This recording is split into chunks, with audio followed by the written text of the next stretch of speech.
Время листает календарь, отсчитывая дни, месяцы, годы. В летописи Крыма страницы громких побед и горьких поражений, легендарных имен и судьбоносных событий.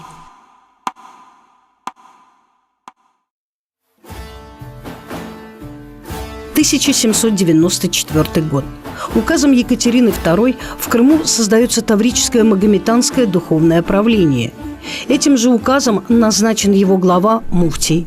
Первым муфтием правления стал крымский кади-аскер Сейд Мемед Эфенди. Расширение Российской империи за счет территорий с мусульманским населением, в том числе и Крыма, ставила перед правительством достаточно серьезную задачу урегулирования взаимоотношений с мусульманским населением и самим правительством. Конечно же, эти вопросы были сложными, и благодаря, может быть, и политике Екатерины II, которая взяла курс на веротерпимость, и в 1773 году был подписан указ о веротерпимости, позволил крымским духовным лицам и вообще крымским татарам, войдя в новое правовое поле, вот эти вопросы более-менее решать безболезненно. 1783 год был достаточно сложным периодом как для крымских татар, так и всего мусульманского духовенства.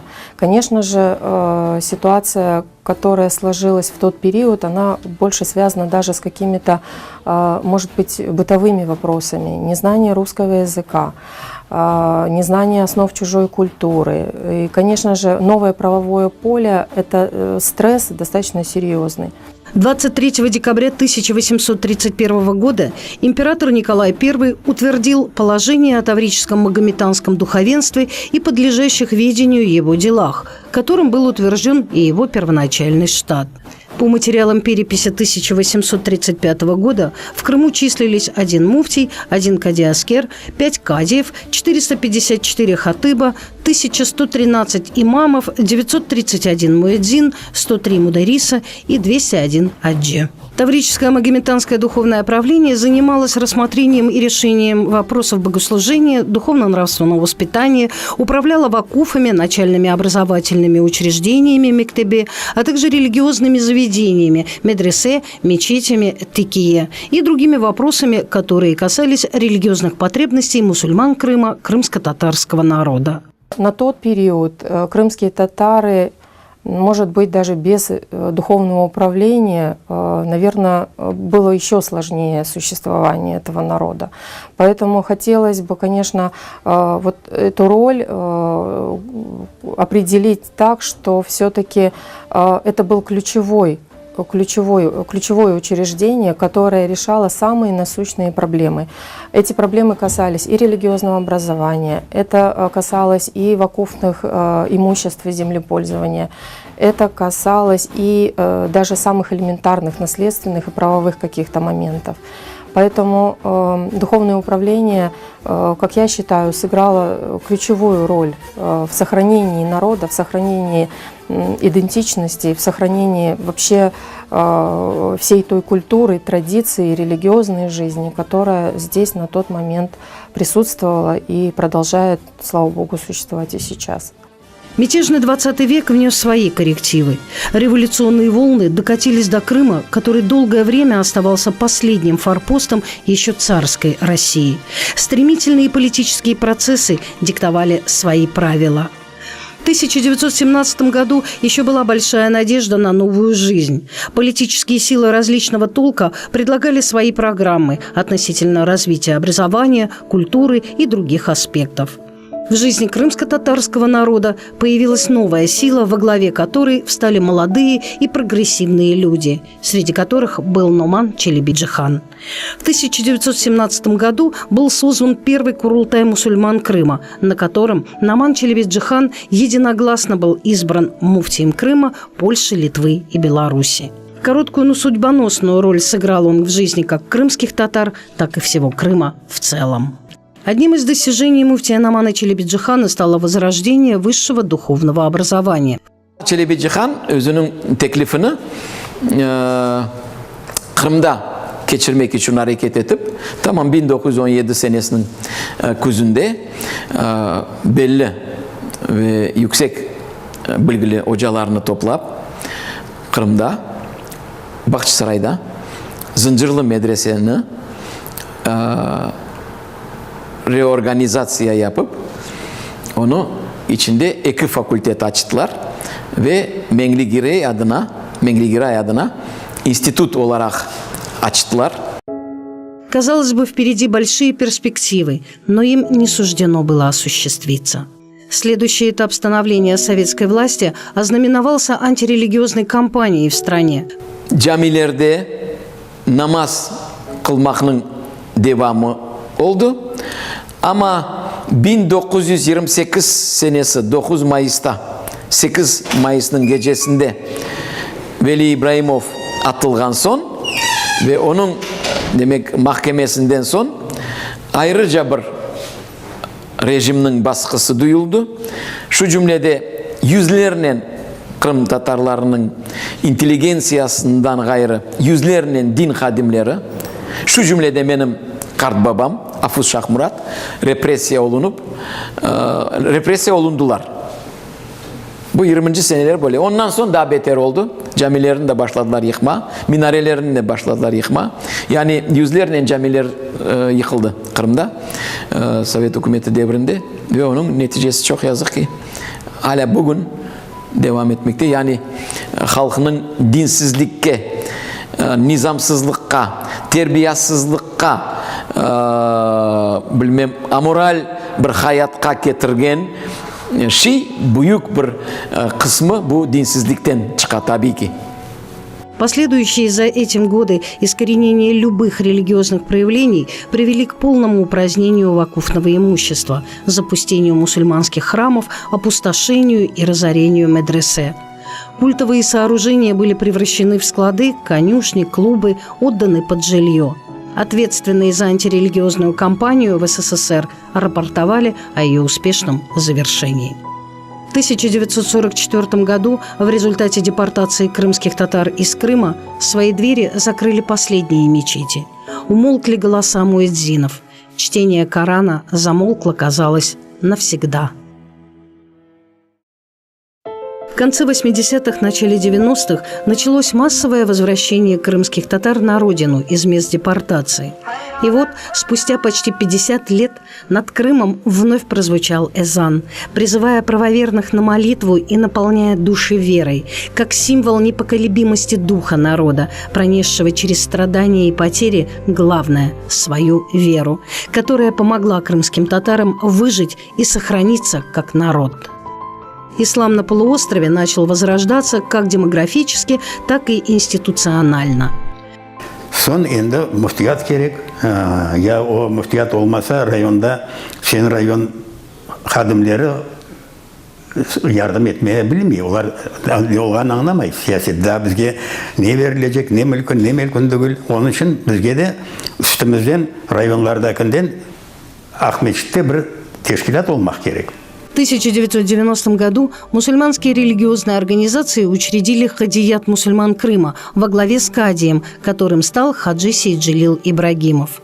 И уже 31 августа 1992 года в Симферополе состоялось Всекрымское собрание представителей мусульманских общин, на котором было принято решение об учреждении духовного управления мусульман Крыма. Спустя более 70 лет после гибели первого муфтия Крыма Нумана Челебиджихана в Крыму вновь возродили традиционный духовный институт. Сон енді я білгілі insanlardan bir kimse yok.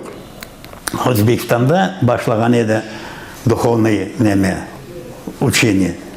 Сейджели Efendi Bukhara'da okuyordu. Birinci mufti mana bunda kelip. Onu varıp Bukhara'dan getirdik.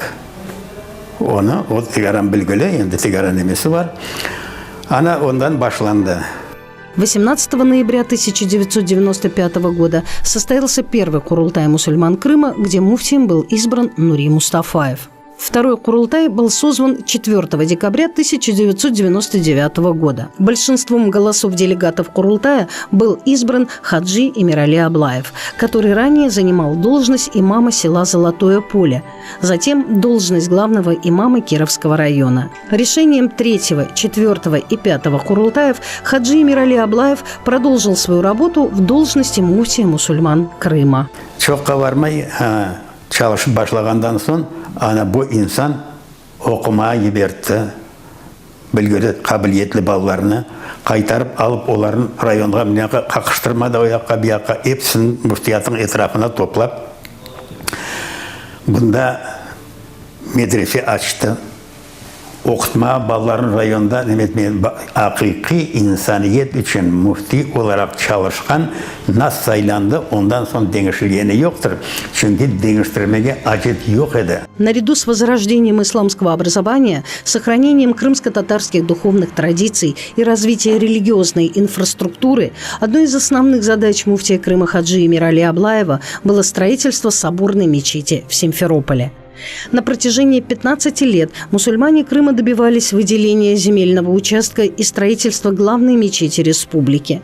На фоне многолетних судебных тяжб были организованы общенародные акции, в частности, акция «От каждого мусульманина по камню», в которой принимали участие не только мусульмане, но и все неравнодушные.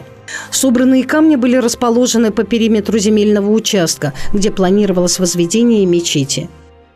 В любом случае будет мечеть. Ну как? В любом случае мечеть будет здесь. А если раз суд и говорит нет? Суд, значит, в любом случае будет решение. Будет половина решения. Откуда вы так знаете? Иншаллах. Уверены, не уверены, здесь будет мечеть. Иншаллах. Почему? Так Богу угодно, значит. В 2011 году политической волей председателя Совета министров Крыма Василия Джарды вопрос сдвинулся с мертвой точки. Духовное управление получило право собственности на земельный участок под соборную мечеть на улице Ялтинской. В 2015 году при поддержке главы Республики Крым Сергея Аксенова под патронатом президента России Владимира Путина началась реализация мечты мусульман. Строительство соборной мечети Крыма стартовало. На сегодняшний день мы являемся свидетелями грандиозного строительства. Здание мечети растет на глазах. В небо уже взметнулись белоснежные минареты. Галерея куполов украшает культовое здание. Стройка не останавливается ни на минуту. При Духовном управлении мусульман Крыма работает отдел по организации хаджа. Кроме того, начал работу крымский хадж-оператор АВН Тур. В связи с этим паломничество для мусульман Крыма стало более доступным. С 2014 по 2018 годы паломничество совершили 1445 крымских мусульман. Духовное управление мусульман Крыма и города Севастополь стало 8-м членом Совета хадж-миссии России с официальным офисом в Крыму и Москве. По инициативе муфтията Крыма в 2009 году началась бессрочная благотворительная акция «Мерхамет-лик». За 9 лет собрано и роздано более 17 миллионов рублей. Благотворительным фондом мусульман регулярно раздаются продуктовые пакеты малоимущим и многодетным семьям. Осуществляется финансовая поддержка нуждающихся. Отделом строительства и земельных отношений Духовного управления координируется строительство мечетей в различных населенных пунктах республики, а также проводится кропотливая работа по оформлению правоустанавливающих документов на землю и культовые сооружения.